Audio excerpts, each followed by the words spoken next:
நாம் பார்த்திருக்கிறோமே வரலாற்றிலே எத்தனை நபர்களை பார்த்திருக்கிறோம். நம்ரூத் எப்படி ஆனான், நம்ரூத் எப்படி கொல்லப்பட்டான், ஒரு சிறு கொசுவை கொண்டு அல்லாஹு தஆலா கொன்றான். நீ நாடியவருக்கு ஆட்சியை கொடுக்கின்றாய், நீ நாடியவரிடமிருந்து ஆட்சியை பறித்தும் விடுகின்றாய், மேலும் நீ நாடியவரை கண்ணியப்படுத்துகிறாய், இன்னும் நீ நாடியவரை இழிவும் படுத்துகிறாய். இன்று இந்த இந்தியாவிலே பார்த்து கொண்டிருக்கிறோம் மத துவேஷ பேச்சுக்கள், மத துவேஷ பேச்சுக்கள். நாங்கள் ஆட்சிக்கு வந்துவிட்டால் இந்த நாட்டில் இருக்கக்கூடிய அல்லது இந்த மாநிலத்தில் இருக்கக்கூடிய அந்த பள்ளி வாயில்களை எல்லாம் தாவூத் அலைஹிஸ்ஸலாம் மிக சிறியவராக இருக்கக்கூடிய அந்த காலகட்டத்திலேயே இந்த பனு இஸ்ரவேலர்களை கொண்டு அந்த ஜாலூத்தினுடைய படைகளை, மிகப்பெரிய படையை மிக சிறிய படையை கொண்டு அல்லாஹு தஆலா வெற்றி பெற செய்தான். அவர்கள் யாராக இருந்தாலும் சரி, அவர்கள் முஸ்லிம்களாக இருந்தாலும் சரி, முஸ்லிம் அல்லாதவர்களாக இருந்தாலும் சரி, அல்லாஹு தஆலா அந்த சர்வாதிகாரிக்கு எதிராக, அந்த பாதிக்கப்பட்ட அக்கிரமங்கள் இழைக்கப்பட்ட அந்த மக்கள் சார்பாக அல்லாஹு தஆலா உதவுவான் என்பதை அல்லாஹு தஆலா குர்ஆனிலே ஒரு ஆயத்திலே விளக்குகிறான்.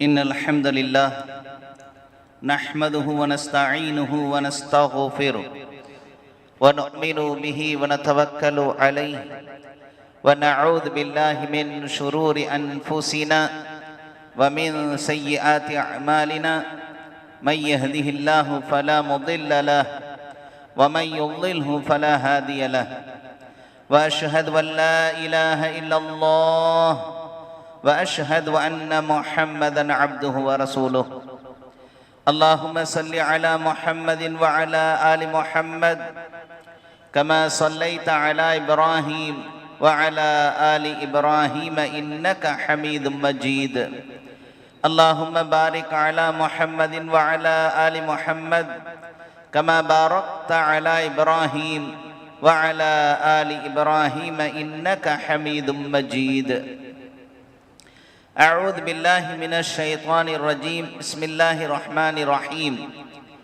يا أيها الذين آمنوا اتقوا الله حق تقاته ولا تموتن إلا وأنتم مسلمون وقال تعالى يا أيها الناس اتقوا ربكم الذي خلقكم من نفس واحدة وخلق منها زوجها وبث منهما رجالا كثيرا ونساء واتقوا الله الذي تساءلون به والأرحام إن الله كان عليكم رقيبا وقال تعالى يا أيها الذين آمنوا اتقوا الله وقولوا قولا سديدا يصلح لكم أعمالكم ويغفر لكم ذنوبكم ومن يطع الله ورسوله فقد فاز فوزا عظيما إن أحسن الحديث كتاب الله خير الهدي هدي محمد صلى الله عليه وسلم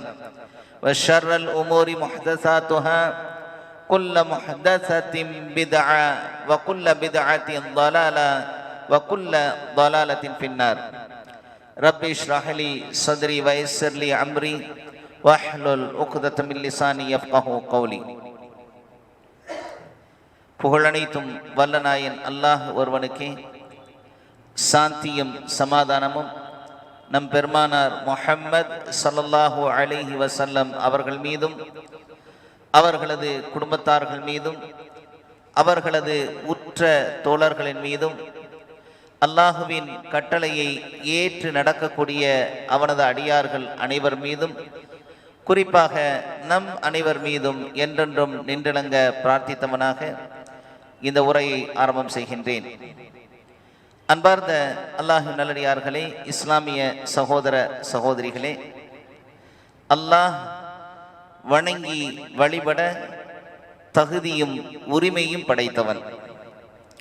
அதனால்தான் அவனுக்கு அல் இலாஹ் என்கிற அந்த இரண்டு வார்த்தைகளை சேர்ந்து ஒரே வார்த்தையாக இருக்கக்கூடிய அல்லாஹ் என்ற ஒரு பெயர் இருக்கிறது. அவன்தான் வானம் பூமி இன்னும் இருக்கக்கூடிய அனைத்தையும் படைத்தவன். மனிதனை படைத்தவனும் வல்ல நாயன் அல்லாஹுவே. அந்த மனிதனுக்கு வழிகாட்டக்கூடியவனாக இருக்கக்கூடியவனும் அதே அல்லாஹுவாகத்தான் இருக்கிறான். சகலவிதமான ஆட்சி அதிகாரங்களை கொண்டவனும் வல்ல நாயன் அல்லாஹுதான். அவன்தான் ராஜாதி ராஜன், மன்னாதி மன்னன். அவன்தான் பூமியில் அற்ப காலம் வாழக்கூடிய மனிதனுக்கு அவனது தேவைகள் அனைத்தையும் நிறைவேற்றக்கூடிய அதே காலகட்டத்தில் அவனுக்கு செல்வத்தையும் செல்வாக்கையும் இன்னும் சிலருக்கு அல்லாஹு தாலா அரசாட்சியையும் தந்திருக்கிறான். தான் நாடியவர்களிடமிருந்து அந்த அரசாட்சியை பறித்து கொள்ளவும் செய்கிறான்.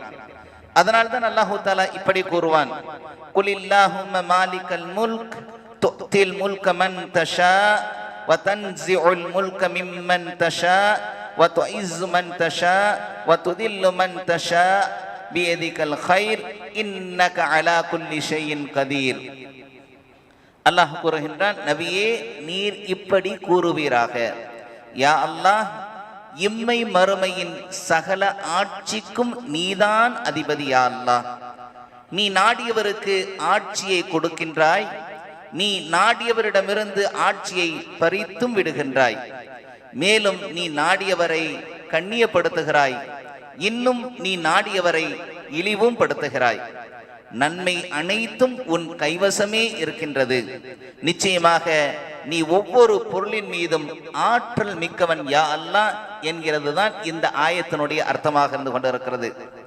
யாரெல்லாம் தனக்கு வழங்கப்பட்ட அந்த ஆட்சி அதிகாரத்தை சரியாக பயன்படுத்தாமல் தவறாக பயன்படுத்துகிறார்களோ, சர்வாதிகார போக்கை கடைபிடிக்கிறார்களோ, மக்களை கொடுமைப்படுத்துவது, மக்களுடைய வாழ்க்கையை சீரழிப்பது, அவர்களை கொன்று ஒழிப்பது என அநியாயத்தை கட்டவிழ்த்துவிட்டு அதிகார மமதையில் வாழ்ந்தவர்கள் எல்லாம் எப்படி ஆயிருக்கிறார்கள் என்பதை வரலாற்றை புரட்டி பார்த்தால் தெரியும். அழிந்துபட்டிருக்கிறார்கள்.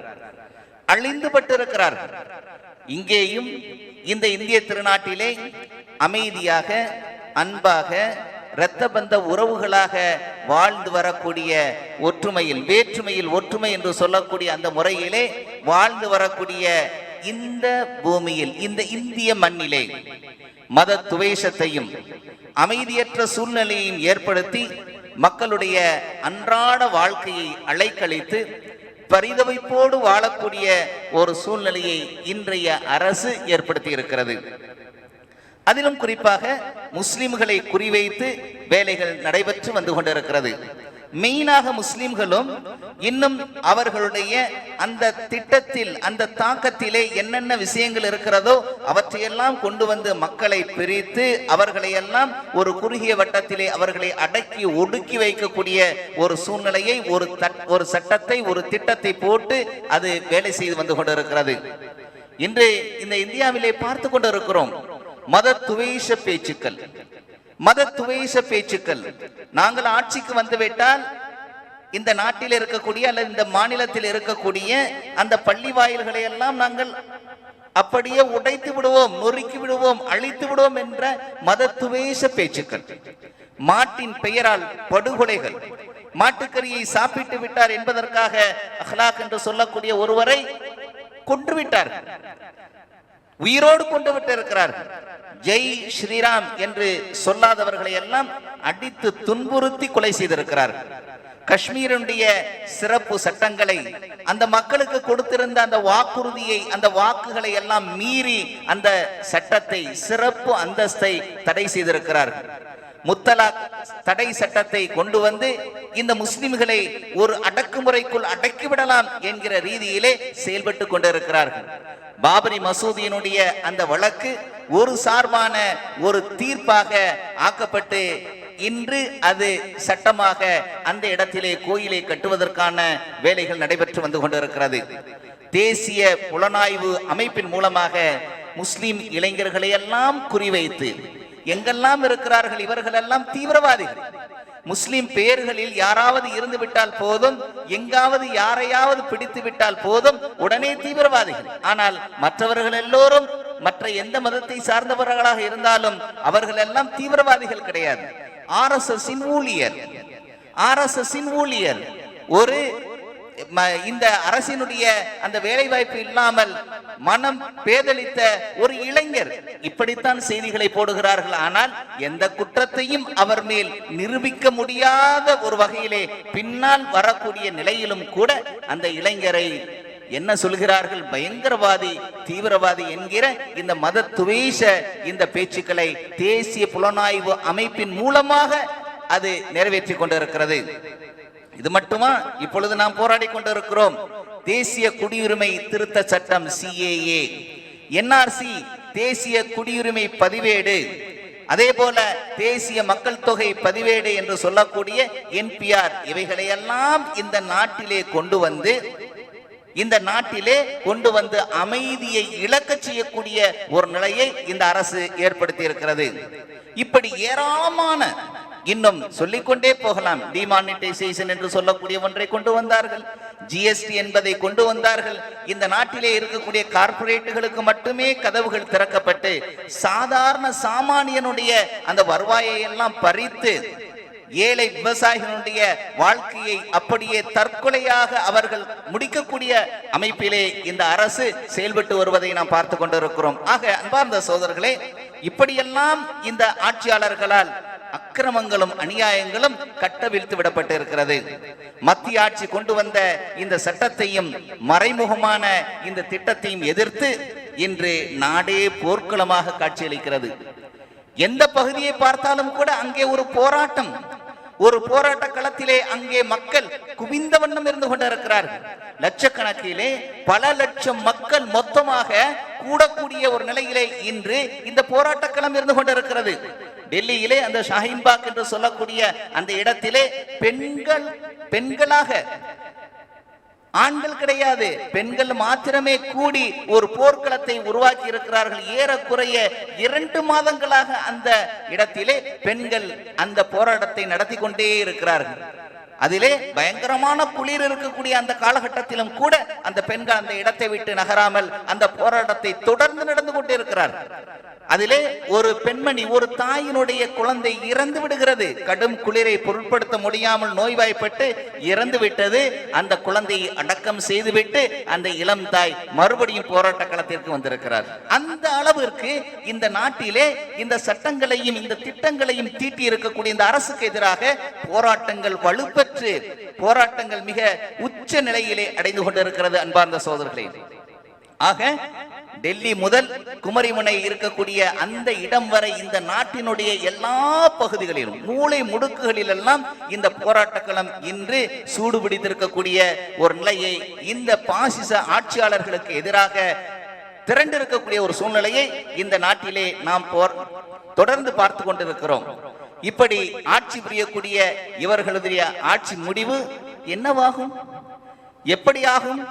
இப்படியே நடந்து கொண்டிருக்குமா? அநியாயங்களையும் அட்டூழியங்களையும் கட்டவிழ்த்து விடக்கூடிய ஆட்சியாளர்களாக இவர்கள் இருக்கிற இந்த நிலையிலேயே அல்லாஹ் இவர்களை தொடர்ந்து வைத்திருப்பானா? நம்ரூத் எப்படி கொல்லப்பட்டான்? ஒரு சிறு கொசுவை கொண்டு அல்லாஹ் தஆலா கொன்றான். ஒரு சாதாரண கொசுவை கொண்டு அவ்வளவு பெரிய ஒரு அரசனாக, எல்லோரையும் அழித்து ஒழிக்கக்கூடிய ஒரு ஆட்சியாளனாக இருந்த அவனை ஒரு சிறு கொசுவை வைத்து அல்லாஹ் தஆலா அழித்தான். அதே போல ஃபிரௌன் அன ரப்புக்கும் லஅலா என்று முழங்கி அந்த பனி இஸ்ரவேலர்களை எல்லாம் கொன்றொழித்த அந்த ஃபிரௌனை அல்லாஹ் தஆலா கடலை பிளக்க வைத்து அந்த கடலுக்குள் அவனை மாட்ட வைத்து அவனை அழித்தான். இன்று வரை அவனுடைய உடல் சாட்சியாக இருந்து கொண்டிருக்கிறது. அதே போல ஜாலூத் என்று சொல்லக்கூடிய அந்த மன்னனுடைய படைகளை எல்லாம் தாவூத் அலைஹிஸ்ஸலாம் மிக சிறியவராக இருக்கக்கூடிய அந்த காலகட்டத்திலேயே இந்த பனு இஸ்ரவேலர்களை கொண்டு அந்த ஜாலூத்தினுடைய படைகளை, மிகப்பெரிய படையை மிக சிறிய படையை கொண்டு அல்லாஹ் தஆலா வெற்றி பெற செய்தான். அபூஜஹலை கொன்றவர்கள் யார்? அபூஜஹலை கொன்றவர்கள் யார்? எவ்வளவு பெரிய இருமாப்போடு இருந்தான், எவ்வளவு இருமாப்போடு இருந்தான். இந்த இஸ்லாமிய மார்க்கத்திற்கு நபி ஸல்லல்லாஹு அலைஹி வஸல்லம் அவர்கள் கொண்டு வந்த அந்த மார்க்கத்திற்கு மிகப்பெரிய இடையூறாக இருந்த, மிகப்பெரிய சதி திட்டங்களை எல்லாம் தீட்டிய, கொன்றொழிப்பதற்கான எல்லா விதமான திட்டங்களையும் தீட்டி தந்த அபூஜஹல் என்ன ஆனான்? பத்ர் போர்க்களத்திலே 2 சிறுவர்களை கொண்டு அல்லாஹ் தஆலா கொல்லச் செய்தான். அவனை கொன்றொழித்தான் அல்லாஹ். அது மாத்திரமல்ல, அதாவது கொஞ்ச காலத்திற்கு முன்னால் வாழ்ந்த முசோலினி எப்படி கொல்லப்பட்டான்? மிகப்பெரிய சர்வாதிகாரியாகத்தான் இருந்தான் முசோலினி. இந்த முசோலினிக்கு என்ன ஒரு நிலை ஏற்பட்டது? மக்கள் துப்பாக்கியால் சுட்டு கொண்டார்கள். அவனை சுற்றி வளைத்து துப்பாக்கியை கொண்டு சுட்டு வீழ்த்தினார்கள். அது மாத்திரமா, சுட்டு வீழ்த்திய அவனுடைய உடலை மக்கள் எல்லோரும் சேர்ந்து இழிவுபடுத்தினார்கள். அப்படியே கிழித்தார்கள். அந்த உடலை சின்ன பின்னமாக ஆக்கினார்கள். அவ்வளவு கோபம் அந்த அக்கிரமக்காரனின் மீது, அந்த முசோலியின் மீது. அது மாத்திரமல்ல, அவனை ஒரு இரும்பு வலையிலே போட்டு தூக்கி ஒரு கம்பியிலே நிறுத்தி வைத்திருந்தார்கள். பல நாட்கள் அவனுடைய பிணம் நாரக்கூடிய நிலையிலே காணப்பட்டது என்பதாக வரலாற்றிலே பார்க்கிறோம். அவனோடு சேர்ந்து வேலை செய்த அடால்ஃப் ஹிட்லர் என்று சொல்லக்கூடிய இவனுடைய நிலை சாதாரணமானதா? அவனுடைய அந்த திட்டத்தை தான் இன்று இவர்களும் பின்பற்றி கொண்டிருக்கிறார்கள். வதை முகம் என்று சொல்லக்கூடிய, வதை முகாம் என்று சொல்லக்கூடிய அந்த இடத்திலே கொண்டு போய் லட்சக்கணக்கான மக்களை கொன்றான். யூதர்களை படையிலே, அந்த போரிலே மாட்டிக்கொண்ட அந்த அயல் நாட்டு அந்த படை வீரர்களை இப்படி எண்ணிலடங்காத லட்சக்கணக்கான மக்களை எல்லாம் அந்த வதை முகாம்களுக்கு கொண்டு போய் கொன்றளித்தான். முசோலியின் இந்த நிலையை பார்த்த அடால்ஃப் ஹிட்லர் தனக்கும் இந்த நிலைதான் வரும் என்பதாக தன்னைத்தானே தற்கொலையாக சுட்டு கொண்டான். தன்னைத்தானே சுட்டுக்கொண்டு இறந்துபட்டான் இந்த ஹிட்லர். ஆனால் ஒரே ஒரு வரியை எழுதினான். தான் சாகுவதற்கு முன்பதாக ஒரு வரியை எழுதினான். என்னை நீங்கள் இப்படியே விட்டு விடாதீர்கள், என்னை தயவு செய்து எரித்து சாம்பலாக்கி விடுங்கள். முசோலினிக்கு ஏற்பட்ட அந்த நிலை என்னுடைய உடலுக்கு வரக்கூடாது என்பதாக ஹிட்லர் எழுதி வைத்துவிட்டு தற்கொலை செய்தான் என்பது வரலாற்றிலே நாம் பார்க்கிறோம். அந்த அளவுக்கு இறந்தால் கூட தன்னுடைய உடலை விட்டு வைக்க மாட்டார்கள் இந்த மக்கள் என்பதாக அநியாயம் அட்டூழியம் புரிந்தவர்கள் எல்லாம் அழிந்துவிட்டு இருக்கிறார்கள். ஆக அன்பார்ந்த சகோதரர்களே, அந்த காலம் முதல் சற்று முன்னதாக வாழ்ந்த இந்த மக்கள் வரை அக்கிரமங்களையும் அநியாயங்களையும் சர்வாதிகார போக்கையும் கொண்டிருந்த மக்கள் எல்லாம் அழிந்துபட்டு இருக்கிறார்கள். அல்லாஹ் தஆலா அழித்திருக்கிறான். ஆகவே அன்பார்ந்த சகோதரர்களே, அப்படிப்பட்ட அழிவு, அப்படிப்பட்ட இழிவு இங்கே வாழக்கூடிய, இங்கே இருக்கக்கூடிய இந்த ஆட்சியாளருக்கு வராது என்று நினைக்கிறீர்களா? வரும் இன்ஷா அல்லாஹ். அல்லாஹ் அந்த அழிவை இவர்களுக்கு ஆக்குவான். இவர்களை அழித்து நிர்மூலமாக்குவான். இவர்களை கொன்றொழிப்பான். மக்களுடைய இந்த உணர்வுகளையும் தூண்டக்கூடிய இவர்களுக்கு அல்லாஹு தஆலா இந்த மக்கள் மூலமாகவே ஒரு அழிவை, ஒரு தீர்ப்பை அல்லாஹு தஆலா வழங்குவான். அது இன்னும் அதிக நாட்கள் அல்ல. அல்லாஹு தஆலா யாரையுமே ஏதோ ஆரம்பித்த உடனேயே ஒரு சமூகத்திற்கு, ஒரு மக்களுக்கு ஒரு கொஞ்சம் அநியாயம் பண்ணக்கூடிய நிலையிலேயே அவனை அழிக்க மாட்டான். அநியாயத்தினை உச்சிக்கு கொண்டு சென்றுதான் அவர்களை அழிப்பான். அந்த நிலையில் தான் இன்று இந்த இந்திய நாடு இருந்து கொண்டிருக்கிறது. அன்பார்ந்த சகோதரர்களே, அல்லாஹு தஆலா குர்ஆனிலே கூறுவான், அதாவது ஃபிரௌனுடைய சமூகமாக இருந்த அந்த பனி இஸ்ரவேலர்கள் இருக்கிறார்கள் அல்லவா, அவர்கள் அப்படியே ஃபிரௌனுடைய அந்த அநியாயத்தினால், அக்கிரமத்தினால் பலவீனம் ஆகி அவர்கள் இருந்தார்கள். அவனை எதிர்க்க முடியாது அவர்கள் தத்தளித்துக் கொண்டிருந்தார்கள். அந்த நேரத்திலே அல்லாஹ் இறக்கிய ஆயத்து இது. அன்பார்ந்த சகோதரர்களே, நீங்கள் இதனை கண்டிப்பாக தெரிந்து கொண்டாக வேண்டும். அல்லாஹ் எந்த சமூகத்தையும், அது முஸ்லிம்கள் என்று மாத்திரமல்ல, நீங்கள் நினைத்துக் கொண்டிருக்காதீர்கள், வெறும் முஸ்லிம்கள் என்று மாத்திரம் நினைக்காதீர்கள். யார் யாரெல்லாம் இந்த சர்வாதிகார போக்கிலே, சர்வாதிகாரியினுடைய அந்த அடக்குமுறைக்கு ஆளாக்கப்படுகிறார்களோ, அவர்கள் யாராக இருந்தாலும் சரி, அவர்கள் முஸ்லிம்களாக இருந்தாலும் சரி, முஸ்லிம் அல்லாதவர்களாக இருந்தாலும் சரி, அல்லாஹு தஆலா அந்த சர்வாதிகாரிக்கு எதிராக, அந்த பாதிக்கப்பட்ட, அக்கிரமங்கள் இழைக்கப்பட்ட அந்த மக்கள் சார்பாக அல்லாஹு தஆலா உதவுவான் என்பதை அல்லாஹு தஆலா குர்ஆனிலே ஒரு ஆயத்திலே விளக்குகிறான். அல்லாஹு தஆலா கூறுகின்றான், 28வது அத்தியாயம் சூரா அல் கஸஸிலே 5வது ஆயத்திலே அல்லாஹ் கூறுகின்றான், வனுரீது அன் நமுன்ன அலல்லதீன ஸ்துல்இஃபு ஃபில் அர்த் வனஜஅலஹும் அஇம்ம வனஜஅலஹுமுல் வாரிசூன். அல்லாஹு தஆலா குர்ஆனிலே கூறுகின்றான். என்ன கூறுகிறான் தெரியுமா?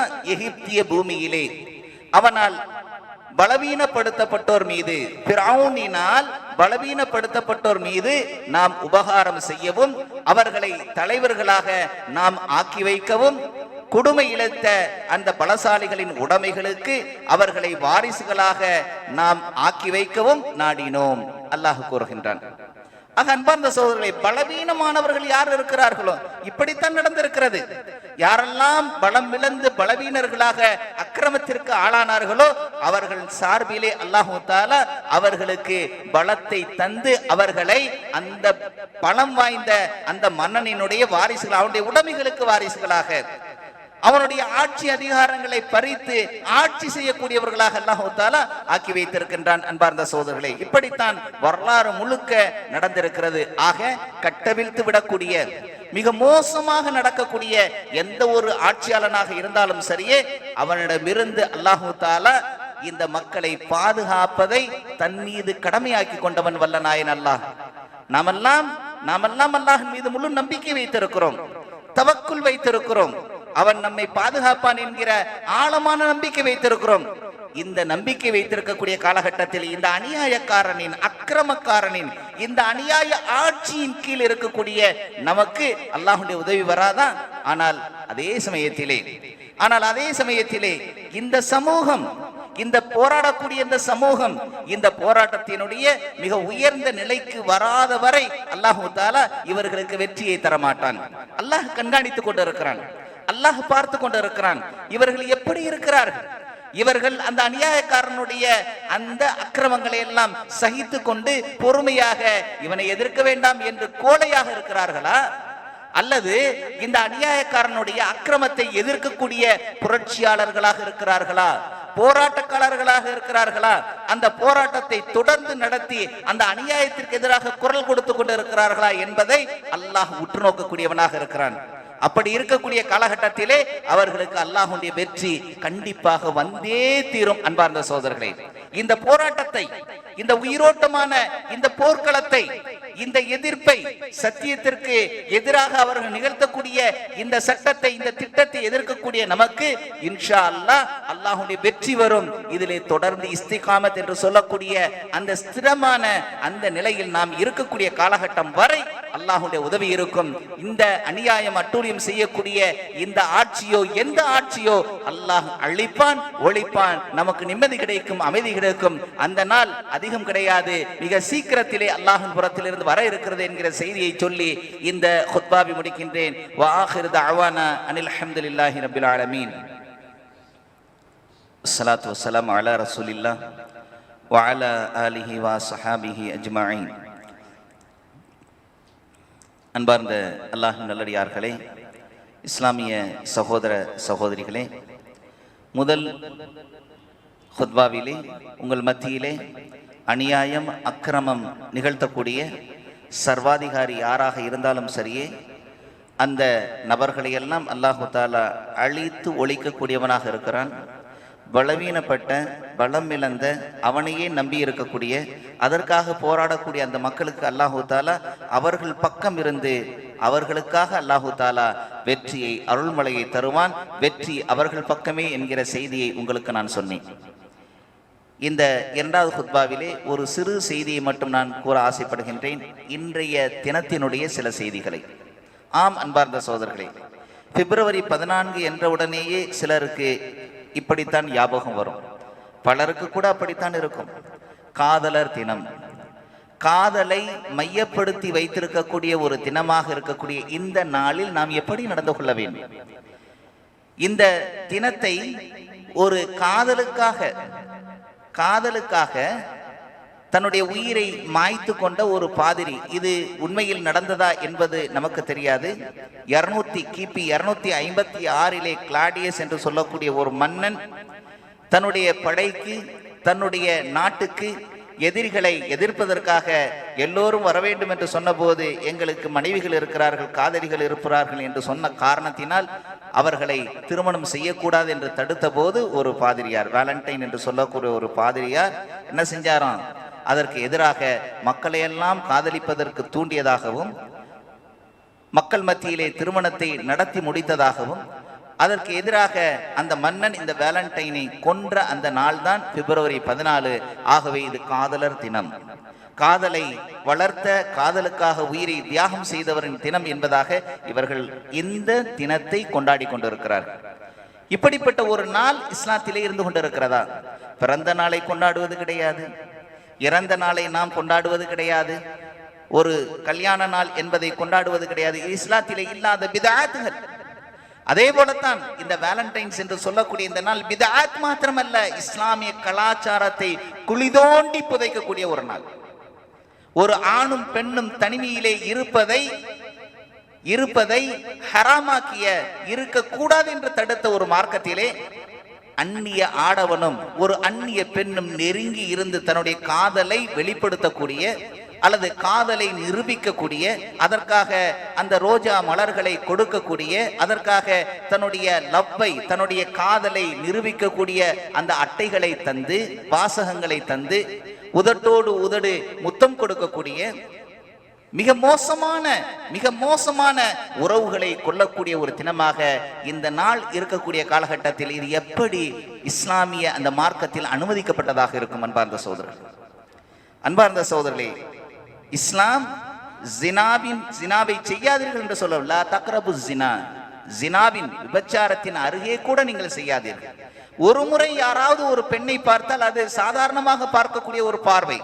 ஆனால் இரண்டாவது முறை அவர்களை பார்ப்பதற்கு தடுத்த ஒரு மார்க்கம் இந்த இஸ்லாமிய மார்க்கம்.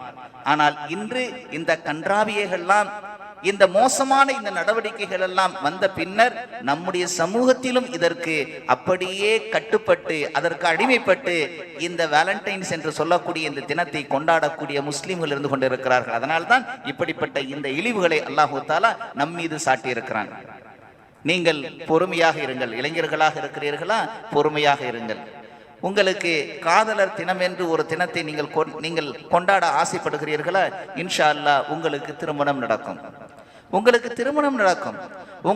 உங்களுக்கு ஒரு மனைவி வருவார். அந்த மனைவி இடத்திலே உங்களுடைய அன்பை, காதலை மிக அதிகமாக வெளிப்படுத்துங்கள். அதுதான் இஸ்லாம் சொல்லக்கூடியது. உங்களுடைய மனைவியை விட மிகச் சிறந்த ஒருவர் யார் இருக்க முடியும்? அந்த மனைவி இடத்திலே அன்பு பாராட்டுங்கள்.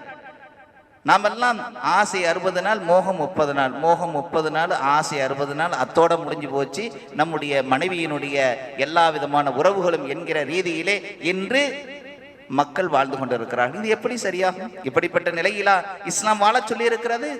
தன்னுடைய மனைவி இடத்திலே எவ்வளவு அன்பாக, தன்னுடைய மனைவியினுடைய வாயிலே ஒரு கவலம் சோறு ஊட்டுவது சதக்கா என்பதாக சொன்ன மார்க்கம் இது.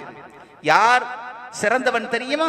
தன்னுடைய குடும்பத்தாரிடத்தில், தன்னுடைய மனைவி இடத்தில் யார் சிறந்தவனோ அவன்தான் சிறந்தவன் என்பதாக நபி ஸல்லல்லாஹு அலைஹி வஸல்லம் சொல்லிவிட்டு, நான் என்னுடைய மனைவி இடத்திலே சிறந்தவன், மனைவிகளிடத்திலே சிறந்தவன் என்பதாக சொல்லி இருக்கிறார்.